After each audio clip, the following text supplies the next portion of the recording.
Voici 5 conseils que j'aurais aimé avoir avant de lancer mon mail club. Le premier peut paraître bête, mais moi je suis restée bloquée dessus pendant très longtemps. C'est donc l'adresse de l'expéditeur à écrire sur la lettre qu'on envoie. Je ne voulais évidemment pas mettre mon adresse personnelle et je me demandais juste quoi mettre à la place, donc j'ai cherché des box à louer d'autres adresses différentes de la mienne. Ça m'a fait perdre beaucoup de temps et au final juste, je mets rien. Donc effectivement, si la lettre est perdue, elle est perdue. Faut juste croiser les doigts pour que vos lettres arrivent à bonne destination. Le deuxième conseil, c'est de préparer à l'avance vos thèmes ou vos illustrations. Vraiment, ça va vous faire gagner un temps fou.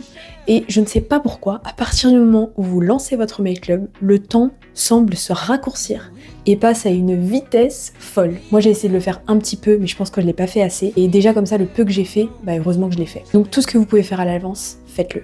Le troisième conseil, c'est de ne pas bloquer sur le nom de votre mail club. J'ai personnellement choisi au final le nom qui cochait un petit peu toutes les cases, même si au début j'étais pas 100% satisfaite, parce que j'avais déjà tellement perdu de temps là-dessus que ça me bloquait. Et au bout d'un moment, je trouve que ça nous dessert justement rester bloqué sur ce genre de petites informations qui, au pire du pire, si on n'est pas satisfait après, on pourra toujours changer le nom derrière. Et ça, c'est la phrase que je garde toujours en tête, il vaut mieux faire imparfait et se lancer plutôt que de vouloir faire parfait et de ne jamais se lancer du tout.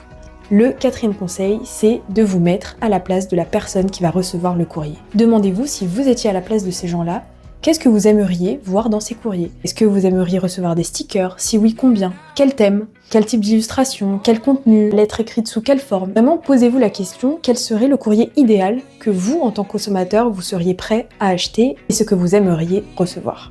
Et enfin, cinquième et dernier conseil qui pour moi est hyper important parce que c'est ce qui permet de tenir sur le long terme, c'est de créer des choses qui vous ressemblent et que vous aimez. N'essayez pas de copier l'art des autres, bien sûr que vous pouvez vous en inspirer. Moi j'ai regardé énormément de vidéos sur les mail clubs avant de lancer le mien, j'ai regardé plein de trucs sur Pinterest, je me suis aussi inspirée de mon quotidien, de la nature, etc.